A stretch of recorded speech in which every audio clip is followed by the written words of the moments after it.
After wrapping up my tasks at work, I called my husband, Christian Clark. "Honey, don't forget to come home for Christmas today. I have some good news to share with you." On the other end of the line, Christian's voice sounded rushed and tense. "Shiloh, there's an urgent issue with the company project. I need to check on it right away. Junie already finished her bottle and is asleep, so don't worry." Those two sentences filled me with unease. Our daughter, Juniper Clark, was just over a year old. How could I possibly not worry about her being left alone at home? When I tried to call Christian back, his phone was already unreachable. Christmas traffic was overwhelming, and I found myself stuck in a sea of cars, anxiously praying that Junie would be safe. When I finally rushed home, the house was eerily quiet, but I hurried to the crib and saw Junie sleeping soundly. Relieved, I reached out to touch her little face. That touch sent a wave of panic through me. Her forehead was burning hot. She clearly had a high fever. I immediately grabbed Junie and drove to the hospital, calling Christian along the way. "Christian, Junie has a fever. I'm taking her to the city hospital. You need to come right away." For a brief moment, there was tension in his voice. "How is that possible? She's burning up? This is your fault. I've told you countless times that we need to hire a nanny, but you never listened. I'm in the middle of a meeting. Let's just talk later." He snapped, and I bit down hard. Gripping the steering wheel tightly, we had hired a nanny before, but she was caught pinching Junie on the baby monitor while we were at work. We fired her immediately, and I became extremely cautious when screening potential nannies ever since. Unfortunately, we had not found anyone suitable yet. Now, Christian was using that incident as ammunition to blame me. Even so, I did not have time to argue with him. I ran 3 red lights before finally arriving at the hospital and rushed into the emergency room with Junie in my arms.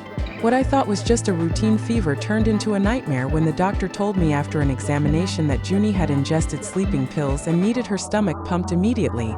The words hit me like a bolt of lightning. How could this happen? Christian and I, all wise, prepared all of Junie's meals ourselves. How could she possibly have ingested sleeping pills? As I watched Junie being wheeled into the operating room while her flushed little face burned with fever, I wished I could take on her pain instead. In my panic, I tried calling Christian again, but his phone remained unreachable. Fortunately, the procedure ended successfully after an hour. Junie was then moved to a general ward for observation. I was about to follow and take care of her when the attending doctor called out to me with a serious expression. "Mrs. Clark, please wait a moment." His expression was hesitant, as if he was struggling with his words. "May I ask who usually prepares the child's formula?" I felt puzzled. "Both my husband and I prepare her formula." The doctor pressed further. "Who prepared it tonight?" Growing more confused, I answered, "My husband." "Why? Is there something wrong, doctor?" He sighed while gently patting my shoulder. "If your home has surveillance cameras, you should check them." Though I did not fully understand his words, I did not have time to dwell on them. I quickly went to care for Junie. I finally felt a sense of relief as I watched Junie's temperature gradually come down. When I glanced at my phone, it was already 11:30 p.m. Exhausted from the night's events, I decided to head to the hospital's convenience store to grab a quick snack. However, I stumbled upon something shocking as I walked downstairs. Christian, who was supposed to be working late, was here. And in his arms was none other than his new assistant, Peyton Sullivan.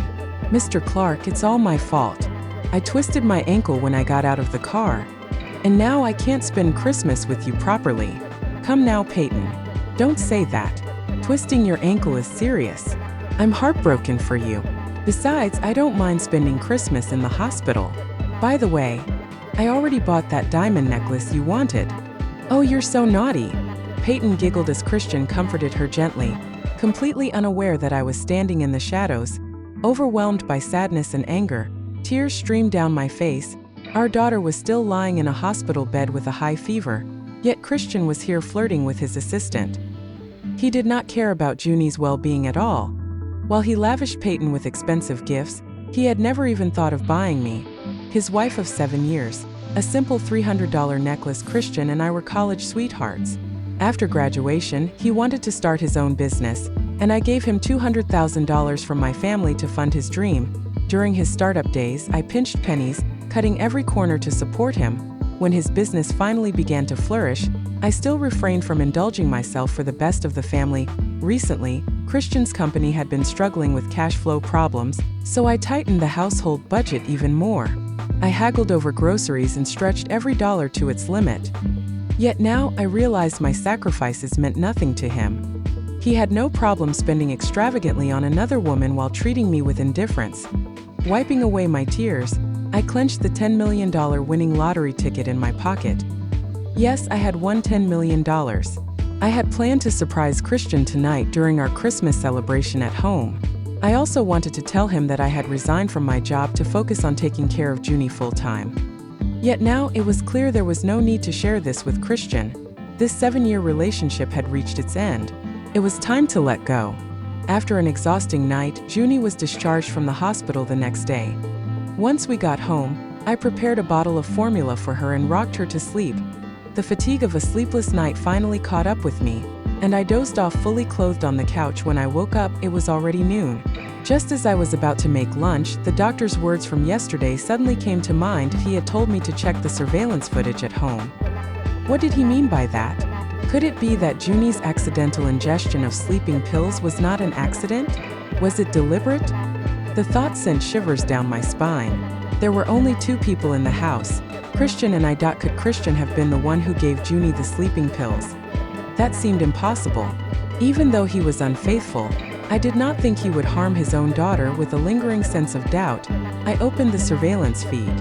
I did not have to watch for long before anger surged through me. The footage was crystal clear. It showed Christian crushing sleeping pills and mixing them into Junie's formula. He then got on the phone and said, "Peyton, don't worry.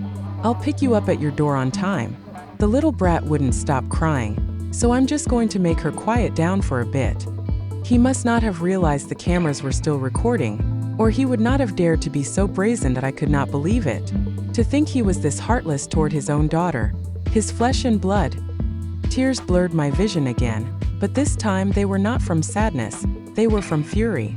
No mother would tolerate anyone hurting her child, even if that person was the child's father. I wiped my tears away and forced myself to stay calm as I continued reviewing the footage. To my shock, I discovered that while I was at work, Christian, who was supposed to be working from home, had repeatedly brought Peyton to our house. They brazenly carried out their intimate activities right on the couch, utterly ignoring Junie, who cried until she was hoarse. It turned out that Christian's infidelity had begun long before I even suspected it. Fine. Very well. I saved the video clips and called my lawyer, Adam Lewis, with a steady hand. "Mr. Lewis, hello. Please help me draft a divorce agreement." I was determined to leave Christian. I had to take Junie and walk away from this despicable man. I had just hung up the phone when I heard the front door open.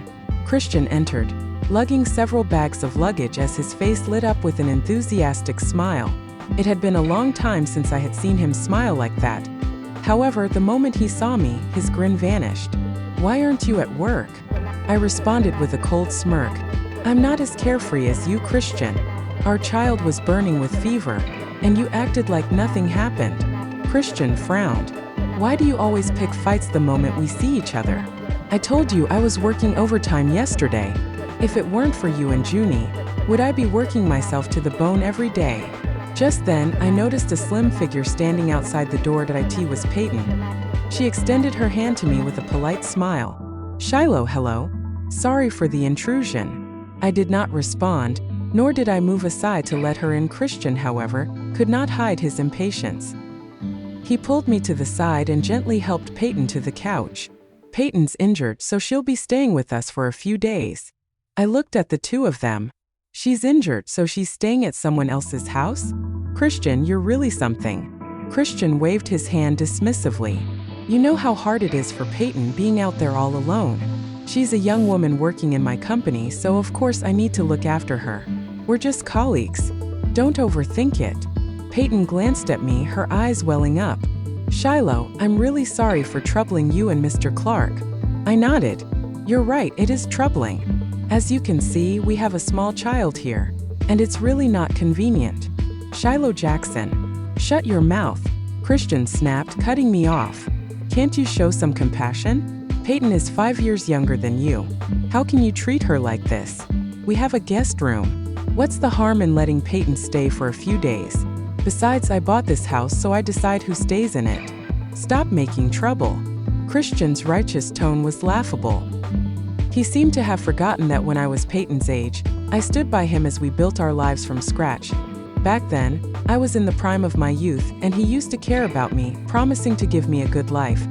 Now, his concern was reserved for another woman that I smiled faintly and blocked Christian's path as he headed to the guest room. Why would I disagree? I think Peyton should stay in the master bedroom since she's injured. Junie and I can move into the guest room. Christian hesitated, clearly sensing that something was unusual. After all, I had always argued and fought with him about his decisions. I had never agreed so readily. I was even offering to give up the master bedroom. Shiloh, are you feeling okay? I quickly started packing my things. Of course I'm fine. I'm just thinking of you both. Then Christian surprisingly agreed with my suggestion and even offered to help me pack. Such a hypocritical man as he was helping me move. Peyton suddenly stood up. Thank you, Shiloh. I'll definitely repay your kindness. Ow. Before she could finish, she pretended to lose her balance and fell back down dramatically. Christian immediately rushed past me, scooping Peyton into his arms and carrying her to the master bedroom. Peyton flashed me a smug smile over his shoulder, as if she were mocking my inability to keep my husband in line. However, what she did not realize was that Christian was no better than garbage in my eyes now. Once Peyton moved into the master bedroom, Christian gallantly volunteered to sleep on the couch in the living room, claiming it was to avoid any misunderstandings. Yet later that night, I found the couch empty when I got up to check on Junie. Instead, I heard soft, intimate sounds coming from the master bedroom. Even right under his wife's nose, they were chasing their thrill to the very end. The next morning, Christian and Peyton were already having breakfast at the dining table by the time I woke up. Christian blew on the omelet in front of him and fed it to Peyton. Thinking I was still asleep, their actions were bolder than usual. Peyton smiled coyly. Mr. Clark, I think Shiloh is all right. When you have time, you should help her take care of the child. After all, Juniper is your daughter. Christian's face lit up with a smug grin. I don't care about that little brat. If I'm going to care about anyone, it's the precious little baby in your belly. That's our love child. Peyton's cheeks flushed red. Oh, stop it. But you promised me. If it's a boy, you'll divorce her and marry me. Christian nodded eagerly. Of course, Peyton. When have I ever lied to you? I silently recorded the entire conversation and immediately sent the video to Adam. It turned out that this was why Christian had become so brazen. Peyton was pregnant with his child. What angered me even more was how little Christian cared for our daughter. I risked my life to give birth to Junie, but she was worthless to him. Christian was well-educated and always projected an image of intelligence, yet he exhibited such misogyny. It truly disgusted me that I placed Junie in her stroller, planning to take her out for a walk. When I entered the living room, Christian quickly stopped feeding Peyton and came over to talk to me. Honey, come have some breakfast. I glanced at the leftovers on the table and declined. No thanks. The weather's nice today. I'll take Junie out to get some sun. Despite everything, Junie was still just a child. When she saw Christian, she instinctively reached out her little hands for her father to hold her. Yet before he could react, Peyton suddenly let out a loud groan. Oh, my stomach hurts so much. Christian's expression changed instantly. He ignored Junie's outstretched arms and rushed over to Peyton. Peyton, what's wrong? Peyton clung to Christian's arm dramatically.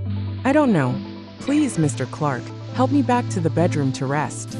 Christian scooped her up and carried her straight into the bedroom without hesitation. I then comforted a visibly disappointed Junie, put on a mask, and stepped out the door. I planned to cash in the lottery ticket today. With Junie by my side, I went to the counter and redeemed the ticket, which amounted to a total of $8 million after taxes. I donated $100,000 to the Children's Welfare Fund, hoping to bring blessings to other children, and to Junie as well. The rest of the money would be my foundation for leaving Christian and building an independent life for Junie and me. Adam said the contract would take a few days to finalize. To avoid raising Christian's suspicions, I took Junie home after collecting the lottery winnings. As soon as we got back, my boss called, saying I had left a work handover incomplete and needed to send her the report immediately. Hearing this, Peyton walked over with one of Junie's toys in her hand. Shiloh, let me watch Junie for you while you work. I shook my head. No need. Junie can play on her own. I placed Junie inside the playpen and quickly went to the computer to find the files. It barely took me 5 minutes to locate and send the document when I heard Junie crying hysterically. I rushed out and found a glaring red mark on her arm. Junie was my world. Whoever hurt her was messing with my life. That I grabbed Peyton by the hair and slapped her hard across the face without thinking. How dare you touch my daughter? Peyton did not fight back, but began crying loudly. Her cries quickly brought Christian running into the room. He pulled me aside and shielded Peyton with his body. Shiloh Jackson, what are you doing? I held Junie tightly, trying to soothe her while she sobbed. What am I doing? Didn't you see how she hurt your daughter? Look at this mark. She pinched her. Though Christian did not care much for Junie, she was still his flesh and blood. His brows furrowed as he turned to Peyton. What's going on? Peyton wiped her tears, her voice trembling in an attempt to appear pitiful. Mr. Clark, I didn't mean to. I was just trying to play with Junie, but she kept kicking my stomach. I didn't know what else to do, so I punished her a little. I almost laughed out of anger. Junie is barely over a year old. How could she possibly kick your stomach? Peyton's tears flowed even harder. Mr. Clark, you have to believe me. Perhaps out of concern for the child Peyton was carrying, Christian chose to side with her again. He held her close, comforting her gently. He then shot me a glare. Shiloh, take the child to the bedroom. Stop embarrassing yourself. That was the final straw. Embarrassing myself? Christian, she pinched your child, and you're just going to let it slide? Christian grabbed my arm and started dragging me toward the bedroom. Furious, I broke free and lunged at Peyton again, grabbing her hair once more. Caught off guard, Peyton dropped her phone. In that split second, I caught a glimpse of a message notification on her screen. My eyes widened in shock.